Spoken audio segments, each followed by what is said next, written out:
So welcome everyone to Ferrières Insight, our monthly online streaming show, in which we always have some wonderful guests who will share their insights, hence the name Ferrières Insight, about their career in hospitality, in travel and tourism. And hopefully it will help to inspire you, those of you who are studying hospitality or considering joining the hospitality industry. And hopefully it gives you a spark and a curiosity to know more and learn more about our industry and join this wonderful field. So my name is Willem van Rossum. I am the manager of the Barcelona campus of Ferrières Hospitality and Luxury Management School, and also in charge of international partnerships.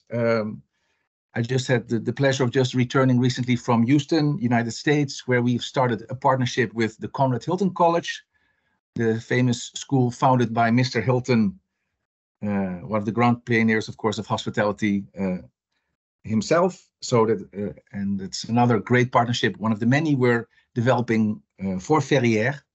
So very exciting about that. What we would like to do is today to talk with these two guests that we have. And so the idea is that this is not only us talking, so please feel free already during our conversation to put questions in the chat box, and then in the last 15-20 minutes we will give our guests the opportunity to answer those particular questions and observations that you have, and hopefully that will satisfy your curiosity. Let me already talk then at least about Mr. Rafael Isun, the CEO of Travel Advisory Guild based in Barcelona. And we are waiting then for Monsieur Emmanuel Caux, Senior Vice President Operations, Development and Processes of Groupe Barrière based in Paris. So let's see if it's going to be a Paris Saint-Germain versus Barça match today. Well, it's going to be all very friendly, and I'm sure. Before we start, I would like to just 2 minutes share some information about Ferrières Hospitality and Luxury Management School. So I'm gonna share my screen and just give a very brief overview of our wonderful programs that we have. So just as you see here, you have the wonderful Ferrières Universe, our beautiful campus, all in the very heart of which we have our castle, the Château de Ferrières, which is the very heart of the campus, with two wonderful restaurants, a fine dining restaurant, Le Baron, and a casual, nice bistro, gastronomic bistro, and where also classes take place as well in this wonderful setting. And north of that, we have our complete campus, which is made up, here we are finally, good, of currently Les Ateliers, and we are building a brand new campus in front, which will hopefully be ready for fall 2025, a brand new spectacular building, and which is also surrounded by student residences and apartments where people can work and live if they choose to do so. And on the left of that, we have our own hotel, the Paxton Hotel, 4-star hotel with some fantastic facilities, with a convention center, with restaurants, bars, a spa, a bowling. And why do I say all that? Because this is very much part of our curriculum. So the students who are with us, who will join us, will be working in all of these facilities throughout their career. So working in all the operational areas, ranging from operations in housekeeping, in restaurants, in the kitchen.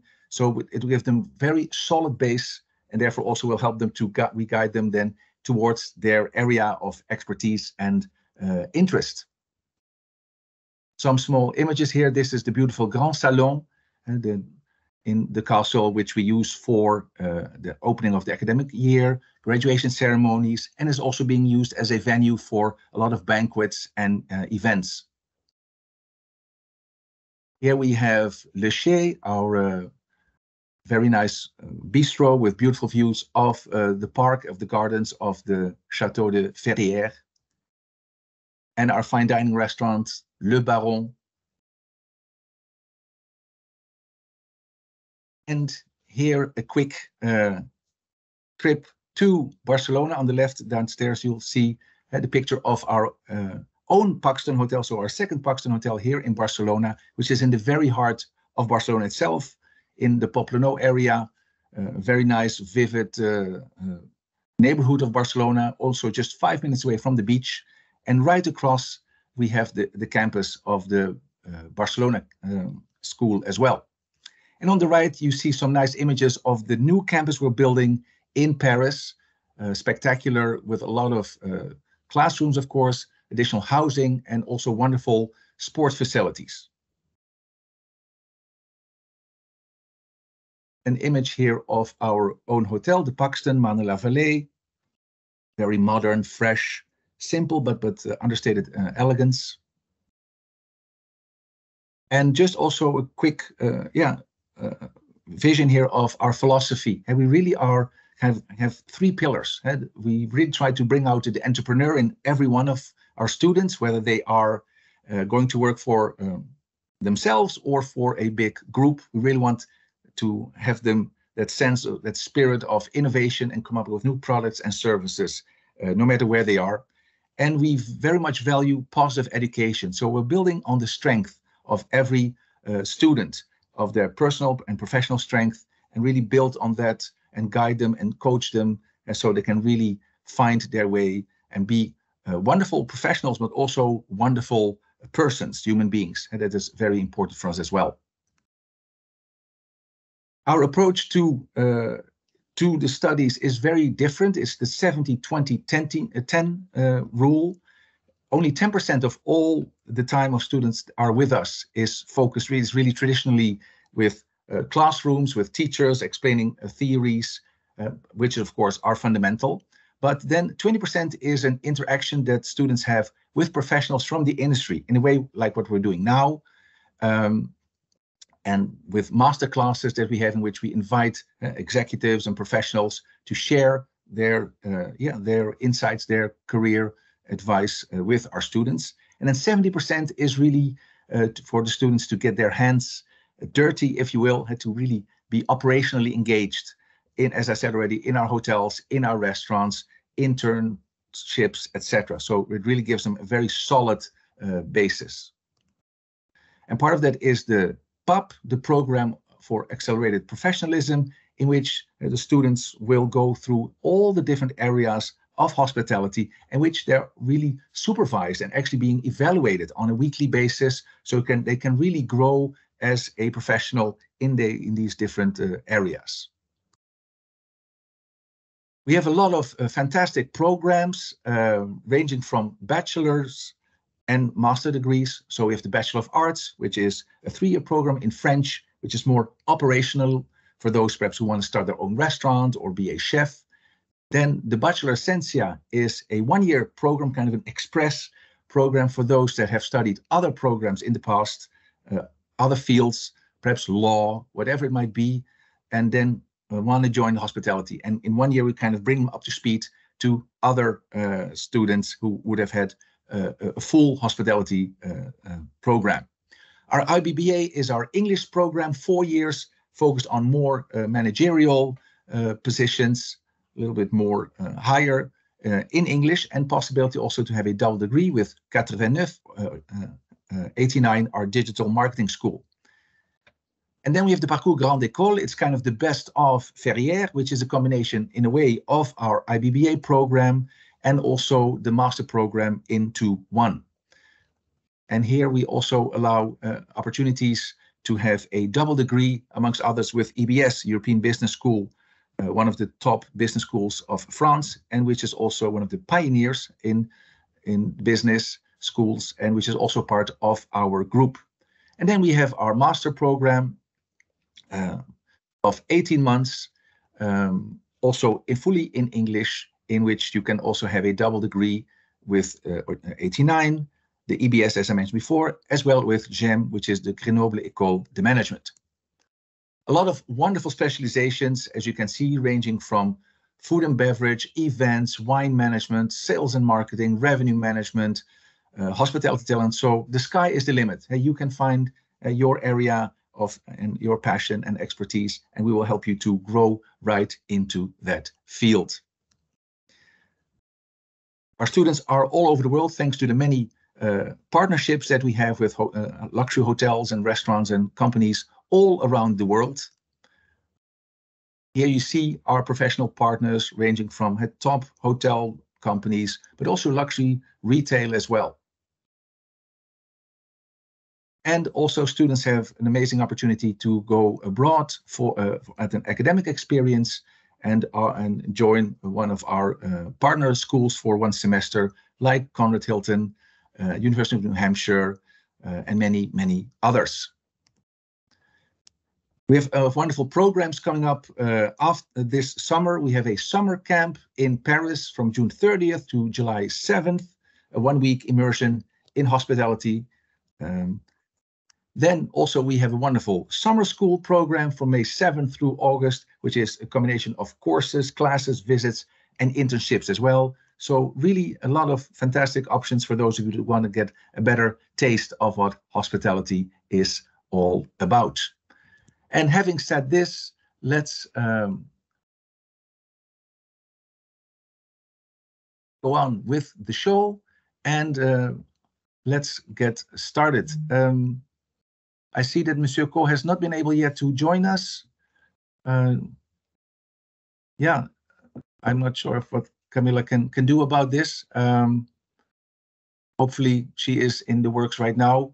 But yeah, let's meanwhile already start our show today with, for the time being, Rafael Isun. You'll have to do a little bit of the heavy lifting. Oh, we see that he has joined us already. Fantastic. That's good, Monsieur Caux. Good evening. Welcome. Can you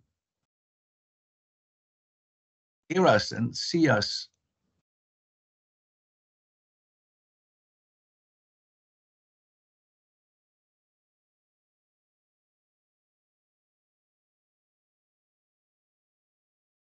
I don't have Mr. Caux yet. Hopefully, Camilla, can you arrange this? Yeah, there's a technical challenge on the side there. Okay, hopefully we can fix it. Camilla, thank you for helping out. So, Rafael Isun, let's get started with you in the meanwhile. How did you welcome, first of all, for being with us. How did you get into the wonderful world of hospitality, travel, tourism? What triggered you? What got you into this crazy world? First of all, thank you for inviting me. It is a real pleasure and a privilege to be part of your Insight conversations, your Insight talks. Well, I guess you will appreciate the show version, right? Okay. Because yeah. I'm afraid I'm in this industry for many years, and I started by chance. I mean, it was not planned at all. I was very young at the time, and I was looking for something appealing. And the tourism industry came to me more than I came to the tourism industry many years ago as a travel agent, right? I started my professional career as a travel agent. And then after 15 years of being travel agent, I was lucky enough to be recruited by the Majestic Hotel in Barcelona, an iconic property here in Barcelona, you know very well. Sure. Currently, it's a leading hotels of the world, and it's La Grande Dame, of the hotels in Barcelona. Yeah. As the first sales and marketing director, I spent there 4 wonderful years, including the Olympic Games of Barcelona in 1992. Nice. And then I jumped to Derby Hotels, and then to consultancy, and back again to the Association of Travel Agents, and so on. So it was really by chance, but the poison come to my veins, and I cannot leave this wonderful industry. No. It's quite addictive, isn't it? Yeah. I'm afraid so, because if not, more than 40 years in this industry must be something addictive for sure. Yes. Yeah. Great. Great. So you have been working both in hotels and as well as in travel agencies. How do they compare? How is it working one versus the other? It's of course apples and oranges, but yeah, you're right. You're right. Well, of course, both activities are very related, clearly, but has nothing to do, especially on one thing. When you became hotelier, you are in a certain way, you own your activity. You can fix the price of your rooms, for instance, and another topics and other services. While if you are a travel agent, you are restrained, right, to sell on your own, especially with few exceptions, right? But at the end of the day, you are intermediary, which is also very nice, because on the other hand, on the positive side of this story, you can deal with many different tourism industries at the same time, with aviation, rent a car, hotel, clearly, sightseeing, etc., etc., etc. So, but this is the main differences between one and another. So you have been at different levels, but of travel agencies, but also in corporate travel agencies, right? Can you perhaps explain what is the difference between regular travel agencies and then corporate travel agencies? Well, it is a huge difference, right? In terms of both the type of customer and the type of needs, clearly, right? While the tourism, let's say the regular tourism traveler, ask for fun and leisure and to see and to know different places and people and cooks and kitchens and everything, right? The corporate traveler or the business traveler is very restricted by the pressure of being there at a certain time, certain day, and you cannot fail on that. And the pressure is much higher, because supposedly when you travel for business, even including the attendance of a trade fair or whatever, you have a pressure to obtain some objective, right? Yes. And this is completely different, and the needs and the level of demand is much higher for the corporate traveler instead of the leisure traveler. Quite different. You said also, that you were whether you were perhaps are in travel agency or in a hotel. Of course, you were in sales position. What is the secret of good salesmanship, Rafael? What makes a good salesman or saleswoman? What is the secret sauce, right? I'm still trying to find it after so many years. No, but seriously speaking, I have the idea that to become a good salesman or a saleswoman, a salesperson, at the end of the day, you have to have a certain personal background, right? You must be a very open-minded people. You have you need to have a lot of respect for the others. I think that the key word could be sorry, bear with me, empathy, right? Empathy. With the other people in front of you, and try to put always on the feet of the other side, right? Apart from that, clearly you need education. You need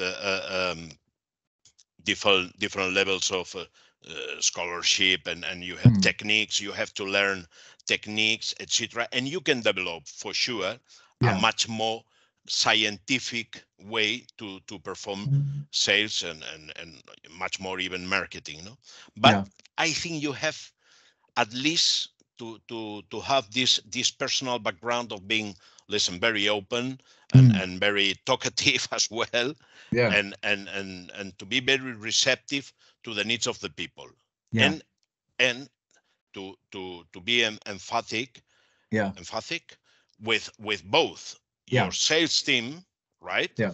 And your clients. You have to be in the middle of both worlds if you want to be a good salesperson. Yeah. Is a salesman born, or can you become a good? Is it something you have in you, or is it something you can learn? Well, as I said, I think both. You have to be born. Some people are born to be salesperson, and this is clearly.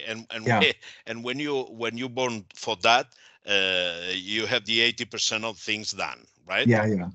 But it doesn't mean that if you are not born a salesperson from scratch, you cannot become a very good salesperson. Let me put a very brief example, right? Yeah, please. In the area of some technical stuff, if you sell, I don't know, laptops or software or something like that, you can be a very good salesperson being the guy who know more about this product, okay? Because the component of the technician component of that, it's very high. So if you are very good technique and you know perfectly well the device to sell, regardless if it's hardware or software, then you can become, even with a certain lack of personal skills to connect with people, you compensate this with a lot of preparation on that precise field. And a little bit the same happen in all fields. I mean, maybe you are not the most amusing and talkative guy in the world, but if you prepare, if you know, and this is very, very important, let me remark this, you have to know, in all cases, very well your product. And you have to know what it can be done and what not. Okay? This is very, very important, I think. The deep knowledge of your product, regardless if you are born-based salesperson or not, this is paramount for sure. Yeah. And believing in your product as well, right? Not only knowing it. Of course. If you don't believe in the product you are selling, for sure you cannot convince anyone else. Yeah. If you're not convinced yourself. So you talked about the Majestic, the Grand Dame, and then also you work now in corporate travel. So you're dealing a lot with at the luxury level, right? Yes. What is luxury for you? What does luxury mean for you in our industry? What is luxury? How would you define it yourself? What is luxury? Well, this is not easy to define because I think everyone has a perception of what luxury is, right? Yeah. And on the other hand, throughout the time and throughout the history, the perception of luxury has changed a lot, right? Today, luxury is not the same than 50 years ago or even 30 years ago, clearly. How would you describe that? How would you describe that change? Yeah, it is relatively easy. Okay. A few decades ago, let's say 30, 40 years ago, the access to the luxury was mainly by a certain privilege classes, right? Of people, the wealthy people, basically. I'm not saying that today is not, but there is a huge difference. And these people used to have the classical luxury and used to enjoy and to value the classical luxury, right? In a building like the one you have behind you, right?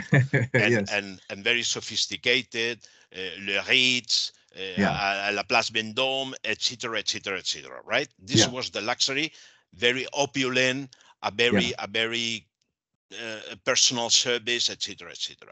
Nowadays, there is a new generation of clients for luxury who demands another type of luxury, more a discreet luxury, right? Okay. I can have everything I need in a certain moment, but I don't need to be constantly pampered with offers and service and you know what I mean?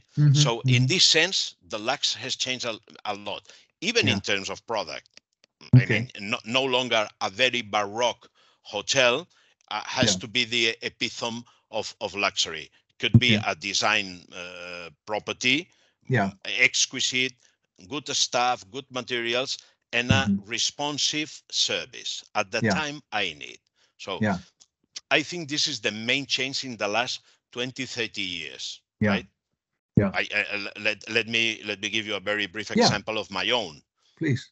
In several of my past lives, at the same time I was hotelier, I was member of the International Board of Directors of Small Luxury Hotels of the World, on one hand, and at the same time, I was also the general manager of design hotels for Spain and Portugal. Yeah. And basically, the proposal of value of both association or change has nothing to do. Small luxury at that time was much more classic, what we say before. In both cases, they were boutique properties, right? Not huge hotels and so on. But the proposal of design hotels was a complete different kind of luxury of the one of a small luxury, right? And both are luxury. But nowadays, I think the trend, of course, the great change like Four Seasons or Mandarin Oriental, more Four Seasons probably than Mandarin Oriental, still has this type of opulence, let's say, in all, but every day more and more sleek properties and Six Senses, Evasones, and so on, right? Yes. And banyan trees are much closer to the new luxury, let's say. Interesting. Yeah. Mr. Caux, if I may ask you, as I also asked Rafael here, how did you get into the industry? Oh, we have seen you. Wonderful. You're with us. Bravo. Excellent. Excellent. Excellent. For me, it was first, I joined the industry a long time ago now. I joined the industry in 1978. Yeah. And it was mainly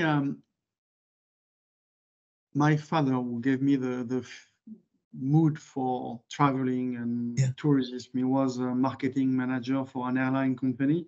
Yeah. So he was always in a plane, always traveling, and very soon I had the interest for tourism and for hotel business.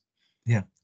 And the interest was also because of the perception I had, and I will share with your student that this is a very diverse environment. Hotel business is very diverse.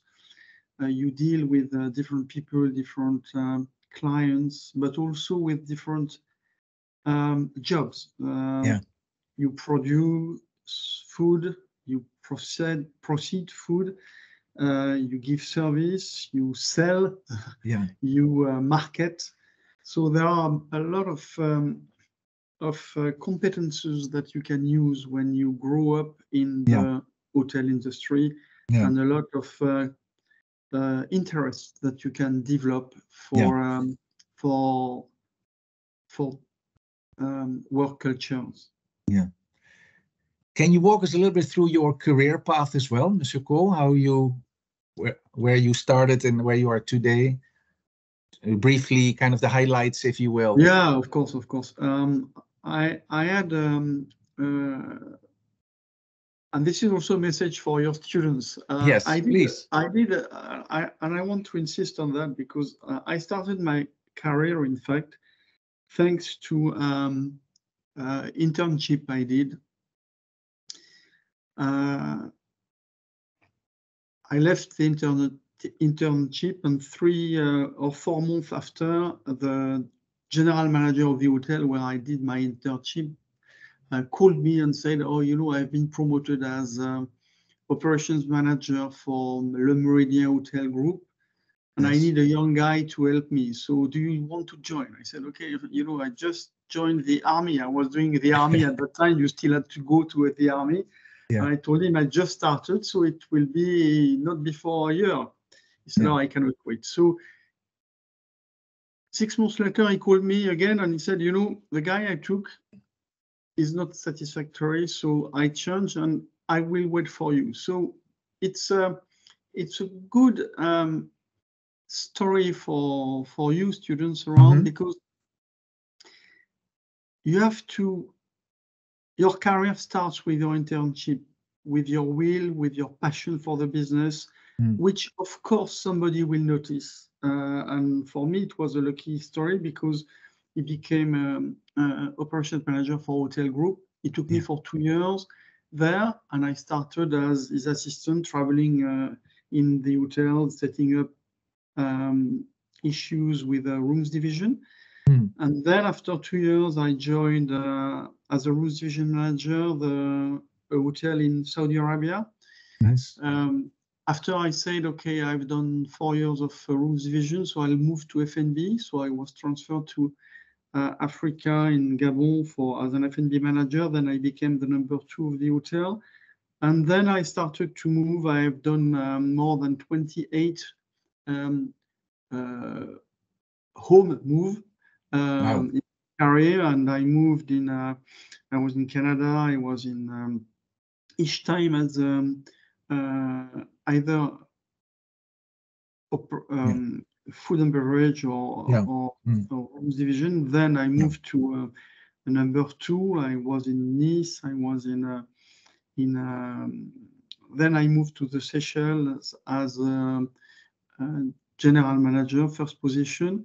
Then area general manager for Seychelles. We had 3 hotels there. Then I moved to the Caribbean as chairman of the operations we had. And then I moved to UK. I stayed 5 years in the UK in hotel, then in the region. And then I was a director of operations for still Le Méridien Group. We were bought by it's a long story. We have been bought 4 times. So we were bought by Starwood Hotels, and I joined Starwood Hotels as an area general manager for France, and I stayed there for a number of years, for 6 years. Later on, I joined as operations, director of operations, Barrière Group, Accor Group. And now I am in charge of operations for Barrière Group for development and overseas units. Excellent. Wow. Quite a track record, Monsieur Caux. You've been general manager, but then also moved up to corporate level, right? To oversee more hotels or even a whole group. Do you miss perhaps being as a general manager in the field, really with getting your hands dirty in a hotel, and now overseeing? How do you miss it, or is it a nice change that you have moved on? How do you? I think my colleague sharing the conference with me will probably say the same thing, but my belief is that even if you are transferred to head office or you have a head office position, if you don't have your mind and your feet on the field, you don't manage properly. So do I miss the field? I would say yes and no, but mainly no, because I still am on the field, and I go on the field very often, because the truth is on the field. The truth is with the employees and with the clients that you meet, that you feel, with whom you understand what are their expectations. You understand also the operational constraints of the associates working with you. So I don't miss the field because I'm still on the field. You are in the field. Nice. And I think everybody around the call aiming at head office position, I hope everybody shares that. I mean, but should start a career understanding the field, understanding the business, understanding the clients. Because otherwise you are doing a lot of theories, and at a stage or another of your career, you will have a failure. You need to keep your finger on the pulse. Yes. And the pulse again is the field, and it's true for every job, I think, not only for hotel business, but hotel business being more complex than selling cars, for instance, because you sell experiences, you sell food, you sell shower experience, you sell welcome for the kids, you sell a lot of things. If you don't understand what is expected from you as a hotel or as a hotel company, you will manage, but it will be less efficient and less productive, I think, than if you keep your mind and your feet again on the field. Mr. Caux, one more question, then also I'll go back to Rafael. As you have, of course, traveled and worked across the globe and now also overseeing expansion of Groupe Barrière in other territories, countries, how do you deal with the cultural differences regarding guest expectations, employees? That must be sometimes quite a puzzle, no? Or how to adapt and adjust the product, the service, the infrastructure? Again, I think, you're right. I mean, when you move when you open a hotel in New York, as we did recently, or when you open an operations in Dubai, or when you open, we are working on a project on a very remote area. You have to understand the local culture. You have to understand the employees that are going to work with you and their way of thinking. So you have to adapt. I mean, when you travel a lot, and Rafael will probably say the same, you have to change your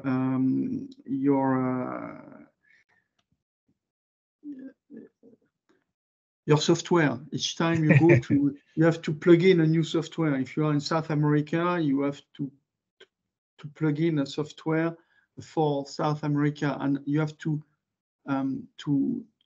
be. I think one of the things I often say to the people asking me that, I say, first point, you have to be humble. You have to open your eyes, open your ears, understand and see the people. Remain humble, whatever is the situation, because the people and the clients and the people on a specific market,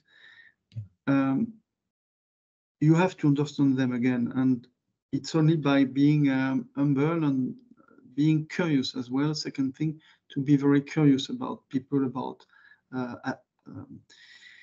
when you go to operations and like Dubai, you deal with 37 in our operations in Dubai. We have 37 nationalities. I mean, people coming from Bhutan, coming from India, from Pakistan, from England, from Germany, from Russia. I mean, whoever. They have different mindsets. And one of your goals is to make them understand the values of the company, make them being a Barrière ambassador or Accor or Starwood, but you have to motivate them, give them a vision, give them an understanding of what the brand is, and for that you really need to adapt yourselves to those. We open a brasserie in Dubai, and you have people around that we hire. They come again from. I have an example of an employee from Bhutan, which is a very remote country for us in Europe. After a number of days of training, telling me the story of the Barrière Group with the founders and I mean, I was surprised, and you can imagine this person going back to Bhutan, telling the story of what is a French brasserie. It was founded by Lucien Barrière, and so on and so on. This is a success when you achieve that. Nice, nice, beautiful. But you have to give to those people. You have to also, they have to learn from you, and this is what is the most important as well. Yeah, the generosity. Yeah. Both of you gentlemen are, of course, in senior positions. You, Rafael, CEO, Monsieur Caux, Senior Vice President. What is the secret to good leadership? How can you be a good leader? What does it take? What has been throughout your career? What have you learned? What it takes to be a good manager of people, of resources? Rafael, if you'd like to start. Sure, what is for you a good manager, a good leadership? What is it all about? Well, I think that my colleague Emmanuel, hello, by the way, has said a couple of seconds ago.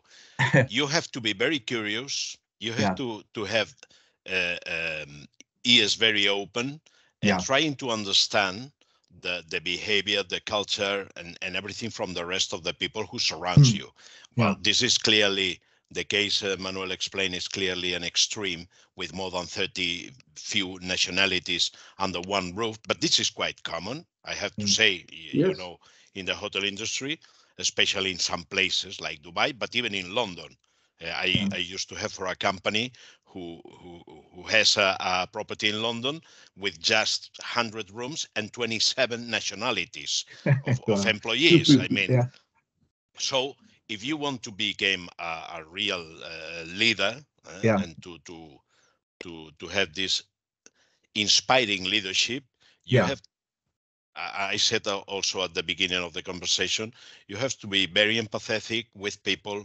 You have to try to understand the needs. I'm not saying the personal issues of each of them, but at least to be a little bit interested as well. I mean, I always say that the hotel industry, in many cases, are like the castas in India. You know, the different level classes, right? And you have people like Emmanuel at the top of the pyramid with a lot of experience, a lot of education, etc., etc. And you have a very humble chambermaid, which is paramount to deliver a great service, okay, but with another completely different background. And sometimes you have to be, or you have to try to be in touch with these people and their needs, which are quite different from the finances director who has an MBA for the MIT in Massachusetts or wherever. No, but if you want to become a leader, you have to be empathetic with both and trying to understand, not in depth, because the personal life of each one is the personal life, but at least to try to understand the motivation, the needs of each of the people who surround you. I cannot add something. I cannot agree more. I mean, we are, Rafael has also a wealth of experience, and he knows exactly that people are the center of everything. I mean, we are in the service industry, and service is about people with people. So, and leadership is about setting up a vision. So, people have, first point, I think, to share a vision. You need to share with them what is to be achieved. If they don't understand what you want, if they don't, so you have to be, in French, I say lisible. People, they have to be able to read you. If they don't read you, you create confusion. So you have to be transparent. You have to be clear about what you want and transparent. And what Rafael said is key. I mean, you have to respect people. The people you are dealing with, either they can be, as Rafael said, MBA plus, they can be, but everybody is important when the guest is to be provided with high quality service. So the chambermaid, the cook, the assistant cook, the cleaner in the public areas. Everybody has a role to play, and luxury is about a global overall feeling of you feel good, you feel accomplished, and this is the sum of many details that everybody is dealing with. So my piece of advice to the students would be humble. I said it already. You be humble, but respect the staff. Make sure you understand them. Rafael was saying not their family or their personal life, but at least understand their work environment, because they will not succeed if you don't solve their problems. They will not succeed if they don't like to work because they have a lot of issues in terms of organization. They will not succeed if they are not motivated. So read them, listen to them, and the same for your guests. Yeah. You have to be attentive to the people and the guests.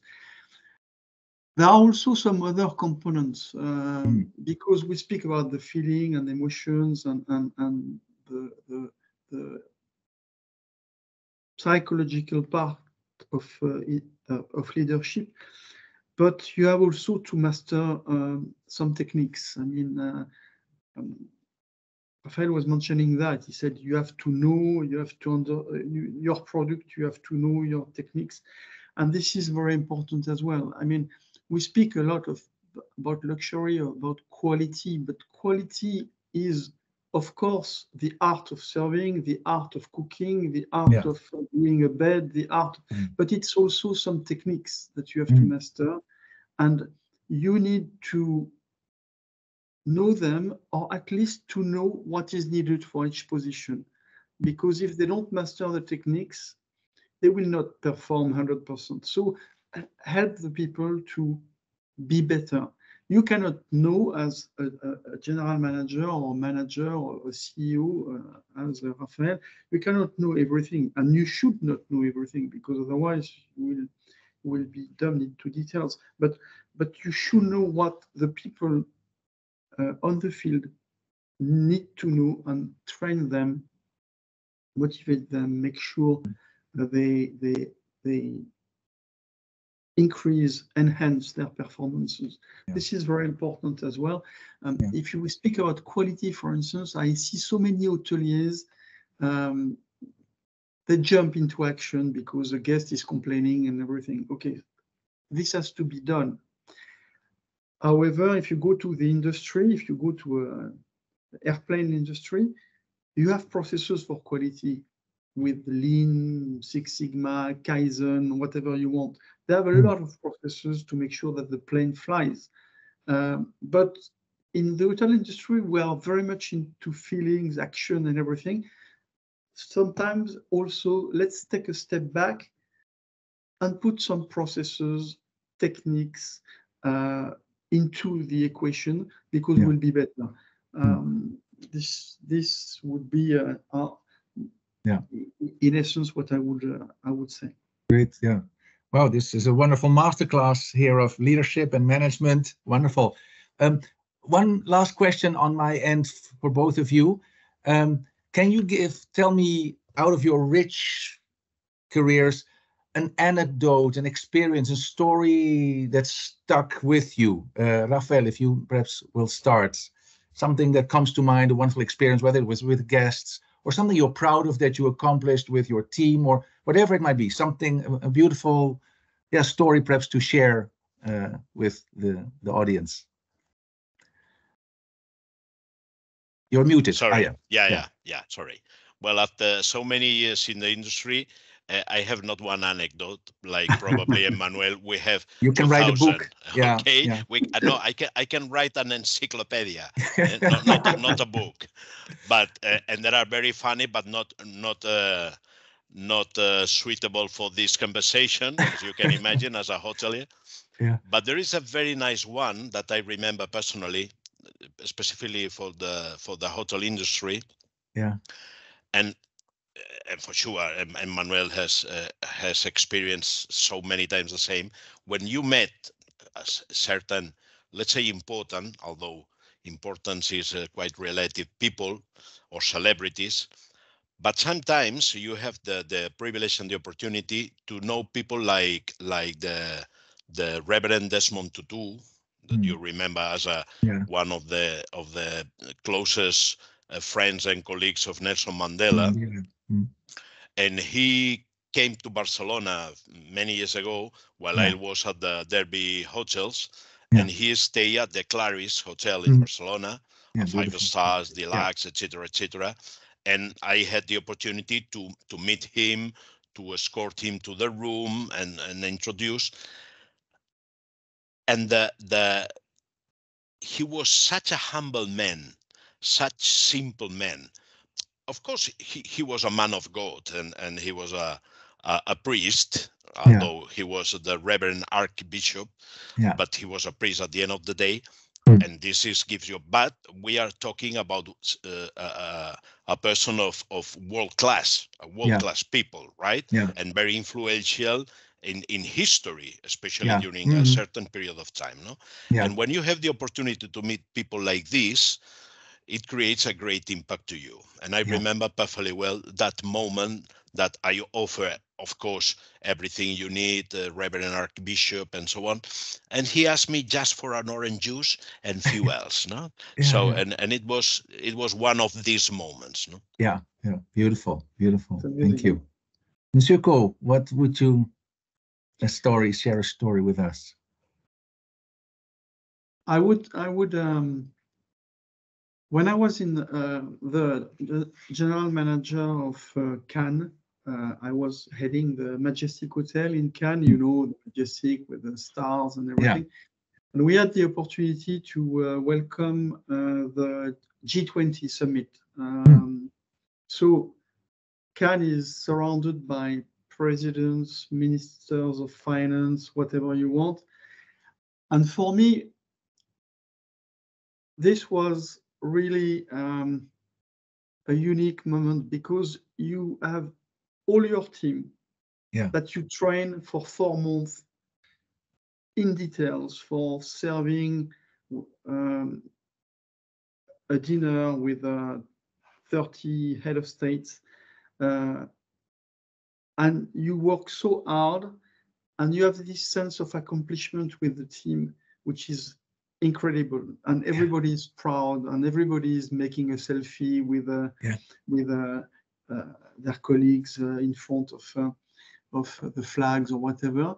And also for me as the general manager, this was a great experience because you have to engineer everything to make sure everything happens with your team, make it happen, and also you have this incredible feeling that you are walking 1 minute with the president of a state, and the next minute you are with the chambermaids telling them to do this or that. You are with the cook to tell him that they should take care of the president so because he's allergic to, I don't know, but you jump. It's like on a cruise ship.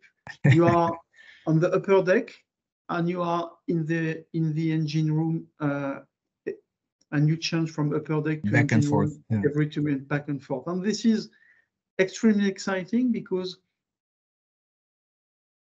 it is the essence of your job, in fact, making sure everything works, organizing it, and shake hands in the lobby with the head of states, but also motivate and be with the staff to make sure that you help them succeed.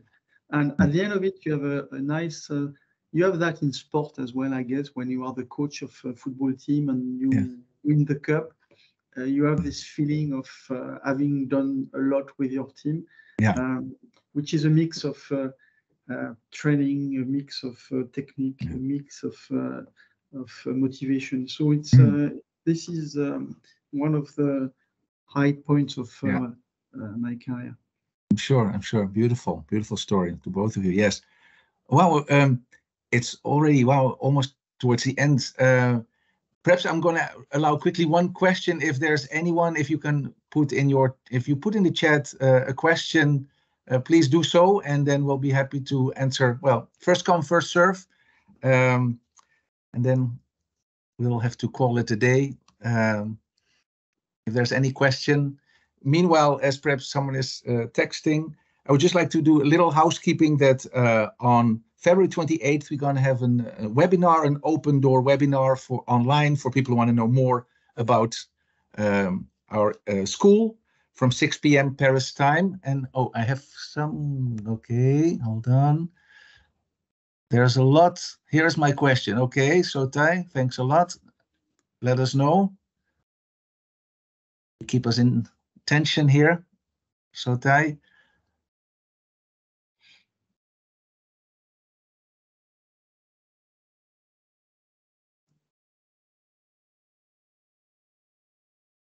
We're waiting.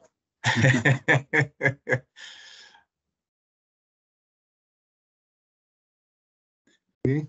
So, well, okay, if you have to give an advice to yourself as a young guy where you were, to our students, what would it be? What do you know now? Perhaps what you wish you would have known when you were 20, 21, 23 year old, something that you've learned along the way, perhaps this, and said, wow, this is probably a good piece of advice for future professionals. Something you learned perhaps the hard way or not, and something you said, wow, I wish I would have known that when I was 20 plus years old.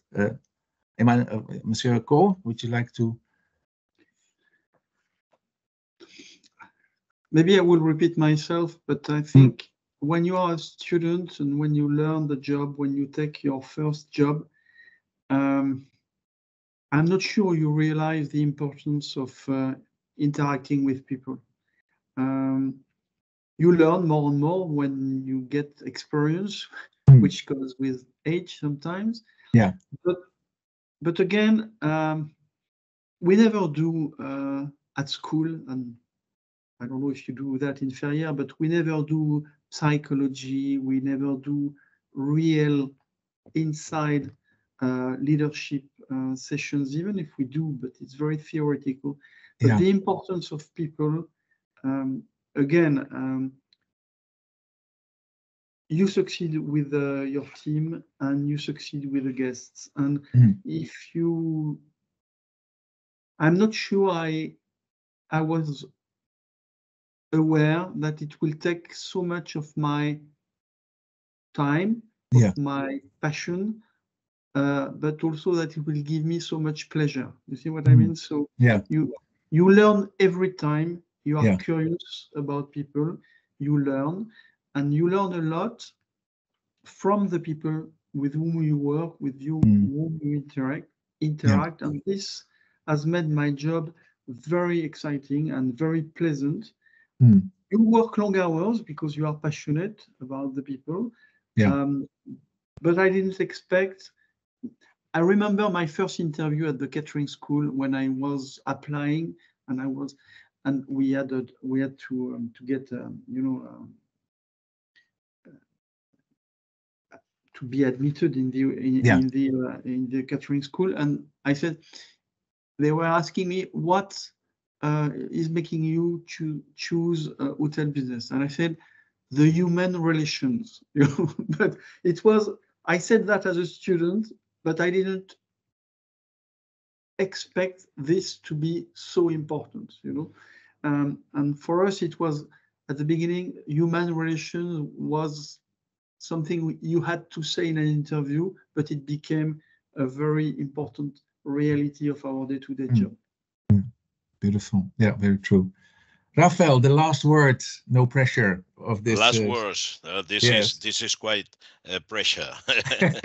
Well, I'll be very brief. I think that if you students are contemplating to join this wonderful industry, I'm sure that you will enjoy the ride, okay, throughout, because this is an industry one of a kind, okay.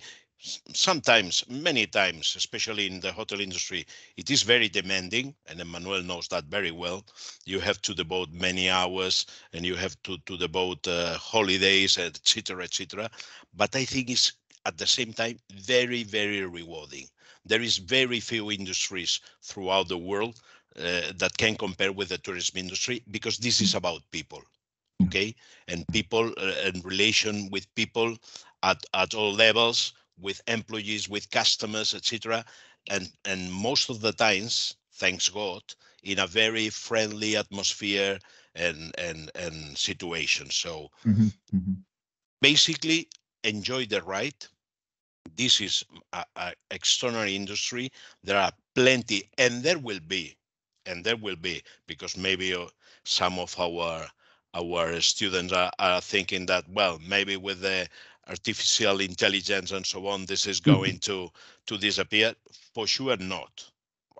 Well, I'm not a visionary, but I can say that there's nothing which can replace the experience of being in Bhutan, for instance, or at the Ngorongoro crater, enjoying real time, real life, the what's happened surrounding you, no? So try to educate very well, of course. Try to keep your ears very open and your eyes as well, and enjoy the ride.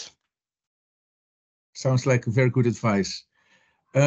Gentlemen, once again, I would like to thank you so much for this wonderful time together. I'm glad that Monsieur Caux eventually it came through and that we had this wonderful conversation. Thank you very, very much. And also the audience, thank you for joining us today. And I look forward to seeing you all online for our next Ferrières Insight next month on Wednesday, March 20th at 6 p.m. Barcelona, Paris time. Thank you so much, Monsieur Caux. Rafael, sorry for being late. Merci beaucoup, Monsieur Caux. Thank you so much. Thank you. A bientôt. Thank you to all of you. Gracias. And my pleasure to join Emmanuel and you, Willem, and all the students. Thank you very much. Thank you. It was a pleasure. Thank you everybody. So much. And thank you for your questions, guys. It was my pleasure. Thank you so much. Bye-bye. Au revoir. Bye-bye. Bientôt. Thanks. Hasta luego. Adeu.